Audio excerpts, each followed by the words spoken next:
Welcome to my channel conceptual zoology tutorial. आज हम Balochistan board series के फर्स्ट ईयर बायोलॉजी से जो है बायोमॉलिक्यूल्स को डिस्कस करने वाले हैं। सबसे पहले हम इसकी इंट्रोडक्शन अगर हम देखें तो बायोलॉजी का एक ऐसा फील्ड है जिसमें जो है हम बायोमॉलिक्यूल्स यानी कि केमिकल बेसिस ऑफ लाइफ को जो है हम डिस्कस करते हैं। वो कौन सा फील्ड है? बायोकेमिस्ट्री। बायोकेमिस्ट्री में बेसिकली जो है केमिकल बेसिस को डिस्कस करते हैं।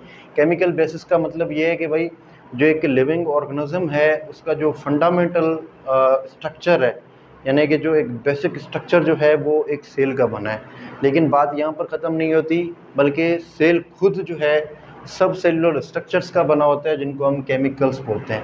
यानी कि वो केमिकल्स जो कि एक सेल को मिलकर जो है बनाते हैं, सेल के जो स्ट्रक्चर्स हैं उनको मिलकर बनाते हैं, तो वो एक किस्म का जो है एक केमिकल बायोकेमिकल्स या केमिकल बेसिस ऑफ लाइफ कहलाते हैं, क्योंकि वो एक मिलकर एक सेल को बना रहे हैं। तो सेल जो है एक लाइफ को बना रहा है, तो यही वजह है जिसको हम बायोकेमिकल या केमिकल बेसिस ऑफ लाइफ बोलते हैं। इसके अलावा अभी जो मॉलिक्यूल्स हैं इनको पढ़ने का फ़ायदा क्या होता है हमें? सबसे पहले अगर हम देखें तो they provide information about all the process carried out in the living organism. यानी कि जो एक लिविंग ऑर्गेनिज्म या जो है एक सेल में जो प्रोसेसेस हो रहे होते हैं, जो फंक्शंस हो रहे होते हैं, उनकी जो इन्फॉर्मेशन पड़ी होती है वो बायोमॉलिक्यूल्स के फॉर्म में पड़ी होती है। बायोमॉलिक्यूल्स के कुछ टाइप हैं, जैसे कि एक टाइप है जो कि सेल के न्यूक्लियस में पड़ा होता है जिसको हम डीएनए बोलते हैं। तो डीएनए जनरली उसमें एक इन्फॉर्मेशन कोड होता है जो है हमारे बॉडी कंस्ट्रक्शन, जो हमारा लिविंग ऑर्गेनिज्म, किसी भी लिविंग ऑर्गेनिज्म का जो बॉडी कंस्ट्रक्शन है उसको बनाने की, या जो है इंट्रासेलुलर फंक्शंस, इंट्रासेलुलर लेवल में जो है सेल के अंदर जो फंक्शन और प्रोसेसेस हो रहे होते हैं वो भी जो है इस मॉलिक्यूल्स में जो है इन्फॉर्म्ड हुआ होता है, यानी कि इनकोड हुआ होता है। उसके अलावा बात करें तो कुछ जो बायोकेमिस्ट्री है हमें कुछ रिसेंट बायोकेमिकल मेथड्स और जो है टेक्निक्स प्रोवाइड करता है, जो हमें बायोलॉजी में जो है कुछ प्रॉब्लम्स होती हैं, कुछ क्वेश्चंस होती हैं जिनको हमें सॉल्व करने की जो है सलाहियत प्रोवाइड करती है। जैसे कि कुछ वन ऑफ द प्रॉब्लम जो है उनमें से एक प्रॉब्लम जो है, how does a fertilised egg have rise to different type of cells such as muscle, brain, liver cells. जैसे कि अगर लिविंग ऑर्गेनिजम्स में क्या होता है, अगर जो दो पेरेंट्स जो है आपस में मेटिंग करते हैं, फर्टिलाइजेशन के बाद जो है दोनों के जब जर्म सेल्स आपस में मिलते हैं तो एक सेल बनता है जिसको हम जाइगोट बोलते हैं। तो बात ये है कि जो अभी क्वेश्चन ये है कि भाई जो एक सेल होता है जाइगोट जिसको हम बोलते हैं, वो किस तरह जो है डेवलप करके बाय द टाइम जो है वो मुख्तलिफ टिश्यूज़ में, मुख्तलिफ सेल्स में जो है डिफ्रेंशिएट हो रहा है, यानी कि मुख्तलिफ सेल्स बना रहा है। जैसे कि अगर लिवर सेल में कैसे डिफ्रेंशिएट हो रहा है, जो है नेफ्रॉन्स में, किडनी सेल्स में जो है किस तरह डिफ्रेंशिएट हो रहा है। उसके अलावा हमारे जो है लंग्स कैसे कैसे बन रहे हैं, हमारे नर्वस सिस्टम हमारी कैसे बन रही है। तो ये तो पूरा जो डिफ्रेंशिएशन है ये भी बायोमॉलिक्यूल्स के बदौलत जो है ये होते हैं, जिसको हम बायोकेमिस्ट्री में पढ़ते हैं। और बायोकेमिस्ट्री हमें जो है ये एक किस्म का जो है बेनिफिट भी प्रोवाइड करता है। उसके अलावा how does cells find each other to form complex organ. अभी क्या होता है कि हमारे जो ऑर्गन सिस्टम है, जैसे कि हार्ट हो गया या लिवर हो गया या हमारे किडनी जो हो गए हैं, बेसिकली जो है ऑर्गन्स हैं जो कि टिश्यू के बने होते हैं। अभी टिश्यू किस तरह बनते हैं? जब सेल आपस में ग्रुप बनाते हैं, यानी कि जब सेल आपस में मिलते हैं। तो अभी क्वेश्चन ये है कि भाई जो ये सेल्स होते हैं एम्ब्रियोलॉजिकल लेवल में जो है ये सेल एक दूसरे को कैसे रिकग्नाइज करते हैं, किस तरह जो है ग्रुप बनाते हैं, किस तरह आपस में मिलते हैं। तो ये जो पूरे हमारे बायोलॉजिकल प्रॉब्लम्स हैं इनको सॉल्व करने के लिए हमें टेक्निक्स और कॉन्सेप्ट्स प्रोवाइड करता है कौन? बायोकेमिस्ट्री। ठीक है। और ये बेसिकली जो है बायोमॉलिक्यूल्स ही होते हैं जो इस काम के जो है रिस्पॉन्सिबल होते हैं। उसके अलावा अगर दूसरे पॉइंट को अगर देखें, बायोलॉजिकल मॉलिक्यूल्स इन प्रोटोप्लाज्म। सबसे पहले प्रोटोप्लाज्म को समझें तो प्रोटोप्लाज्म क्या होता है? बेसिकली जो प्रोटोप्लाज्म होता है वो सेल के न्यूक्लियस और साइटोप्लाज्म को जो है कंबाइनली हम जो है प्रोटोप्लाज्म बोलते हैं। क्यों कंबाइनली प्रोटोप्लाज्म बोलते हैं? क्योंकि न्यूक्लियस और साइटोप्लाज्म में लिविंग सब्सटेंसेस होते हैं जो कि एक सेल के अंदर फंक्शंस को परफॉर्म कर रहे होते हैं, जो सेल के अंदर जो प्रोसेसेस हो रहे होते हैं वो न्यूक्लियस और साइटोप्लाज्म में ही मौजूद होते हैं। जैसे कि अगर साइटोप्लाज्म में बात करें तो साइटोप्लाज्म में एक फ्लड मौजूद होता है, जेल लाइक फ्लड, जिसको हम साइटोसोल बोलते हैं। और उसके अलावा न्यूक्लियस की बात करें तो न्यूक्लियस में जो है एक फ्लड मौजूद होता है जिसको न्यूक्लियोप्लाज्म बोलते हैं। तो साइटोसोल में बहुत सारे ऑर्गेनील्स, उसके अलावा बहुत सारे केमिकल्स जो हैं वो फंक्शंस कर रहे होते हैं, जो प्रोसेसेस सेल को सर्वाइव करने के लिए, सेल को हेल्दी रखने के लिए जो प्रोसेसेस हो रहे होते हैं वो साइटोसोल में हो रहे होते हैं। उसके अलावा जो है न्यूक्लियोप्लाज्म में एक मॉलिक्यूल यानी कि न्यूक्लिक एसिड पड़ा होता है, जो कि ये जो साइटोसोल में सारे प्रोसेसेस हो रहे होते हैं उन सबका जो इन्फॉर्मेशन होता है, जो कोडिंग होता है, वो न्यूक्लियोप्लाज्म में न्यूक्लिक एसिड के पास होता है, जिसको हम बोलते हैं बेसिकली डीएनए। ठीक है, क्लियर हो गया। उसके अलावा जो है कौन कौन सी प्रोसेस हो रहे होते हैं, जैसे कि मेटाबॉलिज्म, केमिकल रिएक्शंस हो रहे होते हैं, ग्रोथ, डेवलपमेंट के सारे जो प्रोसेसेस हो रहे होते हैं, एनर्जी सिंथेसिस, एनर्जी फॉर्मेशन। उसके अलावा जो है all the matters of universe contain more than 100 elements, यानी कि जो दुनिया के हमारे यूनिवर्स में जो भी मैटर्स होते हैं वो बेसिकली जो है 100 एलिमेंट्स के बने होते हैं। मैटर्स क्या होते हैं?